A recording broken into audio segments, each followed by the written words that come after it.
በኢትዮጵያ ምድር ጀግንነት ቃል ብቻ አይደለም፣ ሕይወት ነው። በደም የተጻፈ የታሪክ ቅርስ ነው። ከትውልድ ወደ ትውልድ እየተላለፈ የሚኖር ሕያው መንፈስ ነው። ጊዜ ሊያስረጀው የማይችል፣ ፈተና ሊያጠፋው የማይሞክረው፣ በሕዝብ ማንነት ውስጥ ለዘላለም የተቀረጸ የክብር እሳት ነው።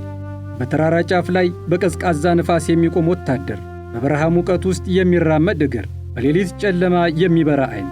እነዚህ ሁሉ የኢትዮጵያውያን የጀግንነት ምልክቶች ብቻ አይደሉም፣ የአንድ ሀገር መሠረቶች ናቸው።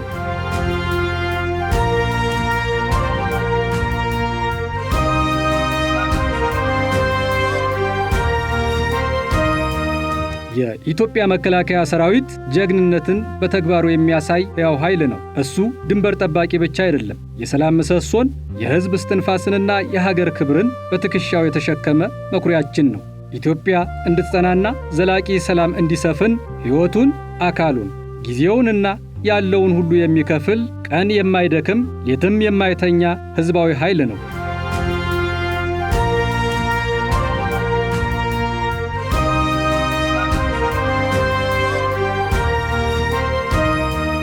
ሀገር በባንዳ እንድትታመስ በማድረግ ታሪካዊ ጠላቶቻችን ውድቀታችንን ቢሹ እኔ እያለሁ ይህ አይሳካም የሚለው ሰራዊታችን ዘወትር ቃሉን በተግባሩ ያረጋግጣል። ጥንካሬውን በቆራጥነት ያሳያል። ታሪኩን በደሙ ይጽፋል።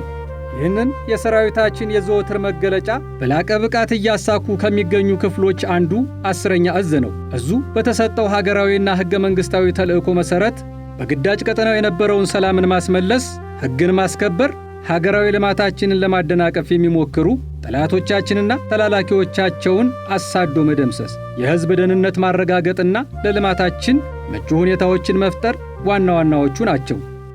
ይሄ አሁን ያለንበት ቀጠና የግንባሩንና የደጀኑን የሚያስተሳስር ብዙ የልማት እና የመንግስት ተቋማት ትላልቅ ተቋማቶች የሚገለገሉበት ቀጠና በመሆኑ እነዚህ ለሰራዊቱ አካላትን ለሕዝቡ እና አጠቃላይ ደግሞ ለሀገራዊ ትላልቅ ፕሮጀክቶች ስኬትና ውጤት የሚሆኑ ሊጓጓዙበት ስለሆነ በኮምቦይ ይሁን በውጠራም ይሁን መንገዶቹን ሰላም የማድረግና ከዚህ ጸረ ሕዝብና ከመሰል እንቅፋቶች ተከላክለው የኮምቦይ ስራውን በፍጥነትና በተባለው ጊዜ ወደ ተባለው እንዲደርስ የማድረግ ተልዕኮ ነው የተሰጠውና ይህን ስራ ነው የነበረው።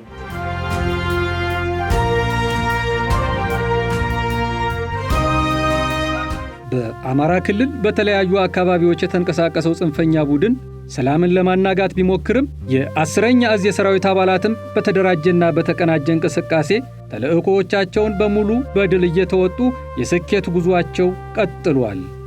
መጀመሪያው ግዳጅ ያው አማራ ክልል በጎጃም አዴት ላይ ነው ግዳጁ ፈጽሞ። ያን ግዳጅ ተፈጸመ በኋላ ደግሞ ኮሩ ወደ ደቡብ ጎንደር ሲመለስ ተደቡብ ጎንደር ተጎጃም በመነሳት ወደ ደቡብ ጎንደር በመንጣት አዲስ ዘመን እና ወረታ ይዞ አንዳቤትን በዛ ቀጠና ነው ግዳጅ ሲፈጽም የቆየው። አጠቃላይ ክፍለ ጦሩ ህዝብና መንግስት እንዲሁም ተቋሙ የጣሉበትና አደራና ኃላፊነት በብቃት ሲወጣ የነበረ ተውጭም ከውስጥም የነበረ ጸረ ሰላም ኃይል ተቀናይቶ የክልሉን አጠቃላይ መዋቅር ወደ ማፍረስ ደረጃ ነበር የደረሰው። ይህን መዋቅር ለመመለስ ከፍተኛ ትንቅንቅ ተጠላጋር በማድረግ አጠቃላይ በርካታ ወረዳዎችን ጽንፈኛውን ነፃ በማድረግ መስተዳደሩ እንደ አዲስ እንዲመሰረት የወረዳ አስተዳደሩ፣ የዞን መስተዳደሩ እንዲሁም የቀበሌ መዋቅሩ በዛው ልክ ወደ ነበረበት ስራ እንዲመለስ የማድረግ ስራ ሰርቷል። ጠላቶቻችን የውጭ ጠላቶቻችን የሚልኩት እነዚህ ተላላኪዎች ያው የማሳደድ፣ የመደምሰስ፣ የመምታትና ለህዝባችን ለአማራ ህዝብ ፊታ የመስጠት ስራ ነው አሁን የምንሰራው። ከክፍለ ጦራችን ጋር ሆነን ከሙያችን ጎን ለጎን እነዚህን ሽፍታዎች እነዚህን ህዝብን የሚያሰቃዩ፣ የሚያግቱ፣ የሚዘርፉትን እያሳድን እነሱን የመምታት እና በሰላምም የሚገቡትን ወደ ሰላም እንዲመጡ የማድረግ ከማስተዳደሮች ጋር ከቀበሌ ከወረዳ ካገኘ ነው አመራሮች ጋር በመገናኘት ወደ ሰላም የሚመጡ ወደ ሰላም እንዲመጡ ያው የሰላምን ሁኔታ ያልተቀበሉና እንቢተኝነት የያዛቸውትን ደግሞ እየተከተልን እየደመሰስን እንገኛለን ማለት ነው። በቀጠናው የሚንቀሳቀሱ የጥፋት ኃይሎች በየመንደሩ በየወረዳውና በየቀበሌው ሰላምን ለማደፍረስ ቢሰገሰጉም የሕዝብ እምነትና የሀገር አደራን የተሸከመው የ10ኛ እዝ በጥፋት ኃይሉ ላይ የበላይነቱን በሚገባ አሳይቷል።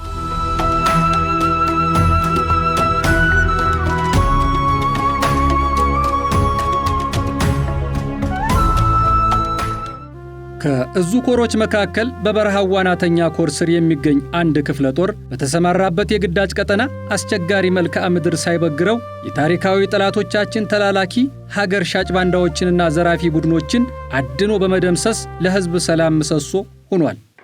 ሰሜኑ የሀገራችን ክፍል አይተካ ሚና ተጫውቶ የራሱን ቁመናና ታሪክ አሳርፎ ያለ ኮር ነው። ከምስራቁ አካባቢም እንደ ኮርና እንደ ክፍለ ጦሮችም ተደራጅቶ ግዳጅ የፈጸመበትና በተለይ ምስራቁ ሀገራችን ክፍል በሶማሌ እስከ 280 ነጠላ ጉዞ ኪሎ ሜትር ግዳጅ የፈጸመና ጠንካራ ኮር ነው የነበረው። እንደ ኮር በጣም አመርቂ ስራ የሰራንበት በተለይ ደቡብ ጎንደር በደንብ ጥላት የመታንበት ጥላት የደመሰስንበት እና በርካታ ጠላት ደግሞ እጅ እንዲሰጥ ያደረግንበት ወደ አንጻራዊ ሰላም እንዲመጣ ማድረግ ስራ በከፍተኛ የተሰራ የሰሜን ጎጃምን ተመሳሳይ አንድ ክፍለ ጦር በመላክ ዛም የሚገባ ክፍሉ በጽንፈኛ ላይ ከባድ ምንነት አሳርፏል። በማዕከላዊና ሰሜን ጎንደር ዙሪያ የሚንቀሳቀሱ የጽንፈኛውና የዘራፊው ቡድን አባላት በበረሃው ዋናተኛ ጀግኖች ያለሰለሰ ክትትል ተመትተዋል።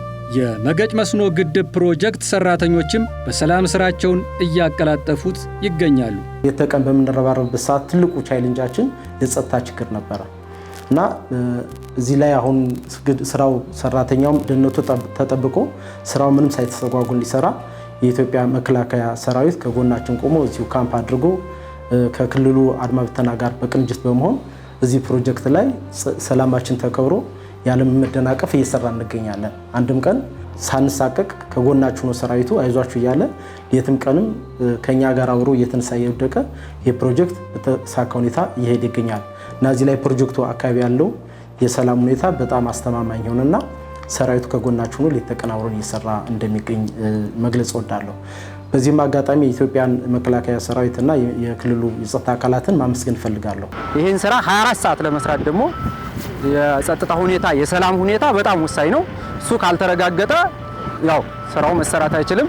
አሁን እየሰራ ነው ያለነው የተባሉት ነገሮች የጸጥታው ሁኔታ ተከብሮልን ሰላም ተከብሮ ሁሉ ነገር የተመቻቸ ስለሆነ ነው። ከጸጥታው ጋር ምንም አይነት ችግር የለብንም። በጣም እንግዲህ ኦልሞስት ወደ 2 ዓመት እየሆነን ነው። እስካሁን ባለንበት በጣም ጥሩ የሰላምና የጸጥታ ሁኔታ ነው ያለነው። በጣም ጥሩ ነው እየተሰራ ያለው። ሻምበሎች ለምሳሌ እስከ 20 ኪሎ ሜትር ወደፊት አሉ። ያለምን ስጋት እቺ ፕሮጀክት አንድም ቀን እንቅፋት ተፈጥሮ መንገድ ላይ እንዳይቆም አጠቃላይ ከነዚህ አመራሮች ከሚሰጡ ግዳጅ እዚህ ያሉ አመራር ፕሮጀክት የሚመራ አመራሮች አሉ። በመንግስት ነው የሚመራ ይሄን ፕሮጀክት አጠቃላይ እነዚህን በአራት ሰዓት የሚሰጡን ኮሜንት እየተቀበለን ያለምንም እንቅፋት ስራ እየተሰራ ነው። ኢትዮጵያ ሰላም ውላ እንዳታድር የሚጥሩ ጠላቶቻችንና ባንዳዎቻቸው እየተደመሰሱ ልማቷን የሚያቀላጥፉ እጆች በሙሉ ደህንነታቸው ተጠብቆ ስራቸውን እንዲያከናውኑም የክፍለ ጦሩ የሰራዊት አባላት አስተማማኝ ጥበቃ እያደረጉ ይገኛሉ።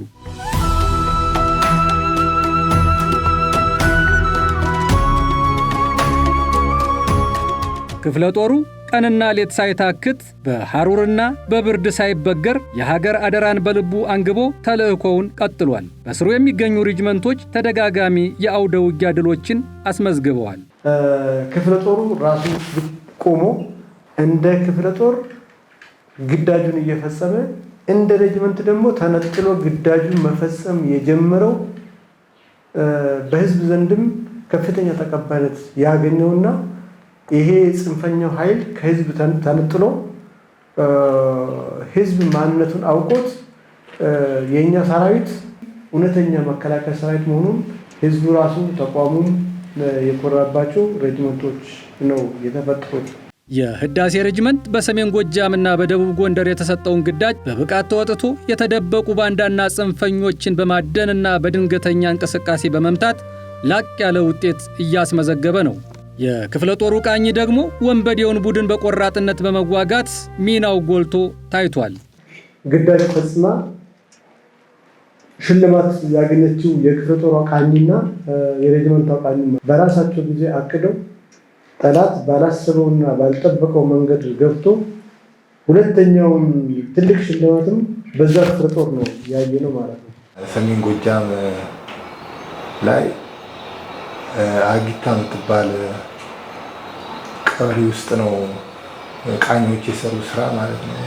በዛ በሰሩ ስራ ኤታማዦር ሹም ፊልድ ማርሻል ብርሃኑ ጁላ ያን የጀግንነት ውሏቸውን በማየት በስልክ ጭምር በማነጋገር የአፈጻጸሙን የግዳጅ አፈጻጸሙን በጀግንነታ በርካታ ጠላቶች ደምስሰናል።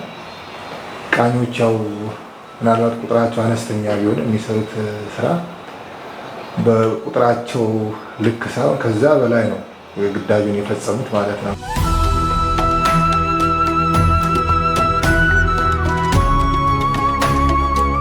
በአዲስ ዘመንና በሊቦ ከመከም ዙሪያ የተካሄደው ስልጠና የሬጅመንቱን የውጊያ ብቃት ከፍ አድርጎ አዘጋጅቶታል። ይህ ስልጠና አንዱ ለግዳጃችን በደንብ አብዞናል።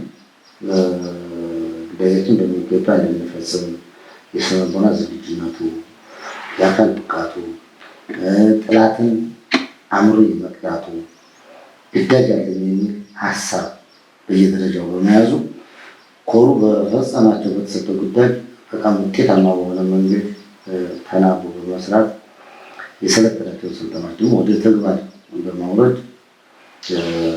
አሁን ላለው አጠቃላይ በግዳጅ አፈጻጸሙ የተሻለ ደረጃና የተሻለ ውጤታማ ግዳጅ እየፈጸመ ያለ ኮር ነው። የመጀመሪያውን ስልጠና ሲሰጥ ለእኛ ክፍለ ጦር ነው የተሰጠው። አንድም ሰው የማድረግ አቅሙን ብቃቱ የጨመረው እዛም ጋር ነው።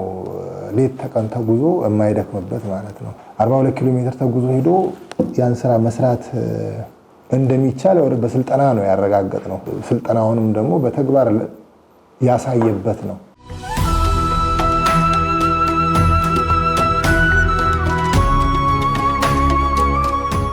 እንደ ሬጅመንትም እንደ ሻምበልም እንደ መቶም እያሰለጠነን ያለ ነው።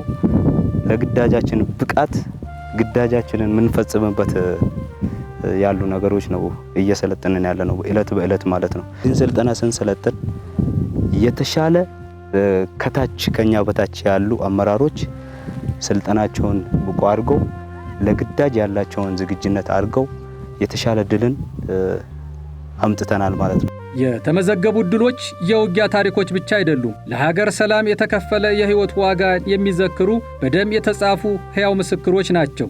የህዳሴ ሬጅመንት አባላት በተደጋጋሚ በተከናወኑ የግዳጅ ስራዎች ላይ በቆራጥነት የጠላት እንቅስቃሴን ተከታትለው ደምስሰዋል። የጽንፈኛ ኃይል ከአካባቢ ማጥፋት ነበር። በኃይልም በሰላም አማራጭ ወደ ህዝብና ወደ መንግስት ወደ 4900 አካባቢ የሆኑ ኃይል በሰላም እንዲገባ የተደረገውና ከዚህ ውጭ ደግሞ አሻፈረን ብሎ ታጥቆ የህዝብንና ሀገርን ሰላም ተልዕኮ ተቀብሎ ከውጭ ባንዳና ተላላኪ ኃይል የሚሰራውን ደግሞ ከገባበት ቦታ ገብቶ የመደምሰስ አውራ አመራር ነኝ የሚሉትን ከመደምሰስን ጭምር በዚህም አኩሪ ስራ ነው ክፍሎች ሲሰሩት የነበረውና ሬጅመንቱ በሰሜን ጎጃምና በደቡብ ጎንደር ቀጠናዎች በተካሄዱ ዘመቻዎች የጠላት ኃይልን በከፍተኛ ደረጃ እንዲመታ አድርጓል። በርካታ የነፍስ ወከፍና የቡድን መሳሪያዎች ተማርከዋል። የጥፋት አውታረ መረቦችም ተበታትነዋል። ከ30 ያላነሰ ጠላት ደምስሰን ወደ አካባቢ ቁስለኛ የነበረበትና በርካታ መሳሪያ የተማረከበት ግዳይ ነው የተፈጸመው። ከዛ በመቀጠል ደግሞ ቃኟ በማጥናት በተለየ ቃኝ ኃላፊው ጋር እየተነጋገርን ጥናት ስናደርግ ነበር የነበረው። በዛ ጥናት መሰረት ከፍተኛ ጥንቃቄ በተሞላበት መንገድ አንድ ሬጅመንት ሙሉ ነው ቃኟ የደመሰሰችው።